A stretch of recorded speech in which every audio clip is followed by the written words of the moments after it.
Well, g'day there, everybody. This is going to be a very brief weekend market update as at Saturday, April 8th, 2017. The reason for this video again is going to be a discussion off from some of the very concerning price action which is taking place across the board, across the three widely followed US indices, the Dow, the S&P 500, and the NASDAQ also, which extends to more so a greater depth or breadth of market activity, that of course being the Russell 2000 and the Dow Jones Transportational Average. Really the one candle which we need to speak about at this particular point is Wednesday's construction.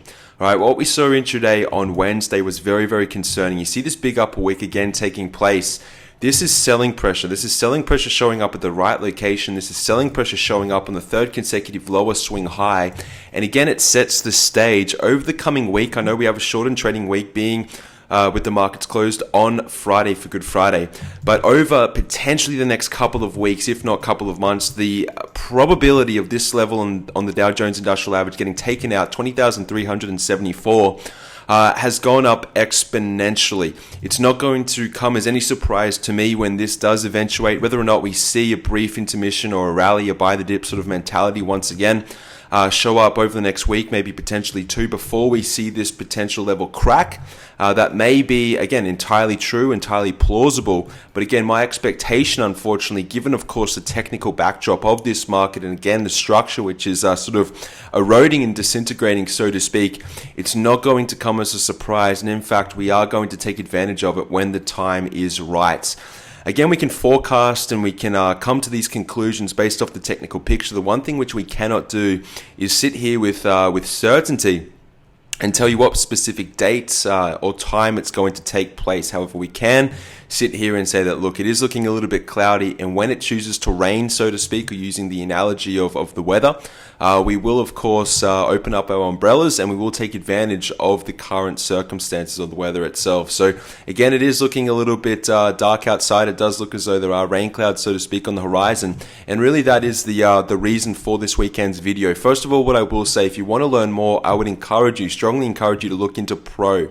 Pro is a class which I've just recorded. Being Saturday, it is about a 90-minute video where we go through the US markets and our top 12 individual trade lists, followed by the Russell, the Transportational Average, gold, silver, and the US dollar. And we at least have a good outlook, or at least an understanding of what to expect over the upcoming 4 to 5 days worth of trading. Now, again, moving back into, I guess, the analysis of it all, notwithstanding, of course, this gap here and potentially the gap and go trade, which has broken down, we're really sitting here at the crossroads. Either this market's going to rally back up to 21, which again, it is entirely possible, plausible, or we're going to see the breakdown over the upcoming week or two. It's one of those two situations which is going to play out. The reason why I am a little bit negative at this particular time is just simply the construction of the chart patterns and the candlesticks, coupled with a lot of these MACD and oscillator readings, which are relatively bearish. I mean, I've gone through in great detail some of this gap theory, which have failed.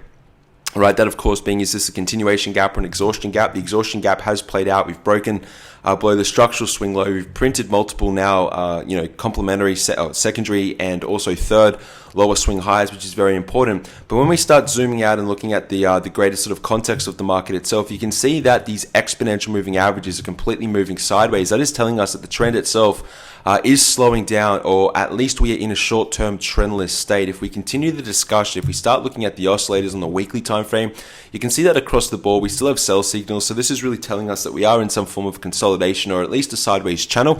If not, we're setting up for maybe a material pullback. Time will tell. We'll have to move with the market in due course. But again, when we start zooming out into some of these monthly oscillators, I'll take my annotations off the screen. You can see some of these divergences taking place. This is the Dow Jones Industrial Average. If we go to the S&P, it is same, and it is true across the board. You can see these very same divergences. They are trying to push up, and it looks as though this is the end of trend exhaustion, either on the intermediate time frame or even potentially on the macro time frame.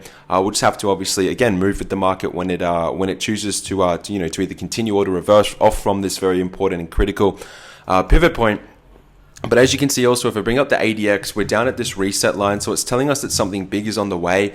The ADX is sort of directionally neutral, so to speak. It doesn't really matter whether or not we trade bullish or bearish. What you want to pay attention to is whether or not the ADX turns up when we start to see traction, or at least a short-term agreement and price action. Now, what I mean by that is if we start to bounce up and come up back up and retest, say, 21,000 on the Dow. If the ADX doesn't turn up, it doesn't support the move. So it's telling us that the legitimacy, or at least the sustainability of the move, is very short term, and it is often going to reverse off from that very important pivot point.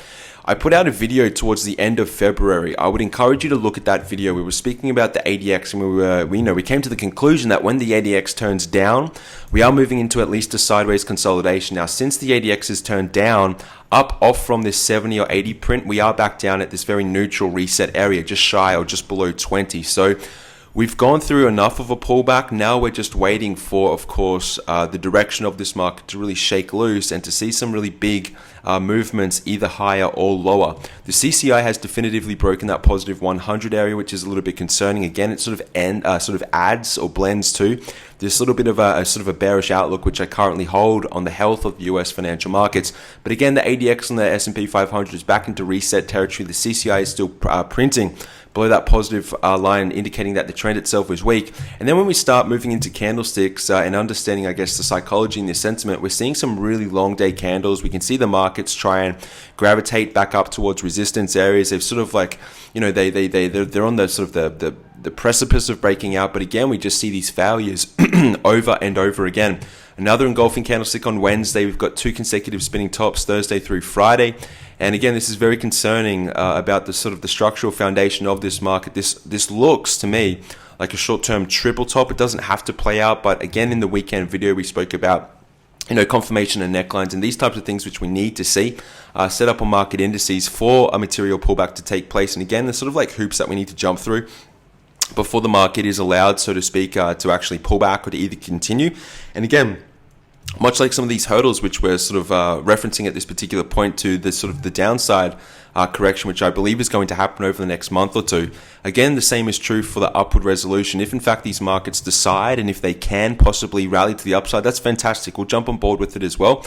We'll trade in the bullish direction. However, there is some criteria that we need to see before we start jumping, or at least opening up capital exposure to the potential breakout of these markets and the upward resolution. Now again, we've got similar types of patterns taking place on the transportation average. We've got multiple points of divergence, whether it's on the daily time frame. You can see this on the MACD. If we zoom out onto the weekly chart as well, we're registering macro sell signals, which is very important to understand, or at least to acknowledge at this particular point.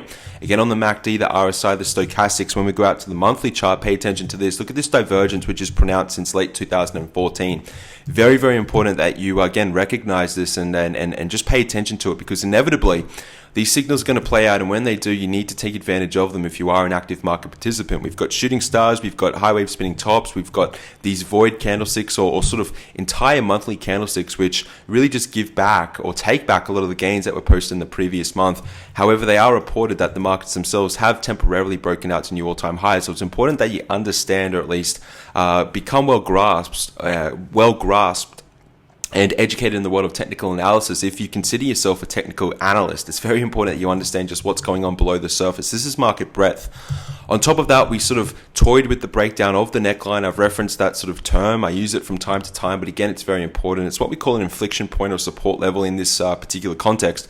We have this short-term temporary top, but again, on the molecular level, we've got shooting stars, we've got these little inside day candles, but it's looking as though this is the back test, just shy of 9,225 on the transportational average, and the stage is set for the market to begin dancing, which is going to be, again, probably a shock for a lot of people when they start seeing the market down quite considerably. If we start cracking some of these very important support levels, which, up into and through to this current juncture are still holding. The Russell 2000, once again, this has been more so moving sideways, but that divergence, it continues to build. Look at this. I mean, on the weekly time frame, we've been printing very short-term higher highs, but you can see the sell signal, the macro sell signal, which is just registered on the MACD.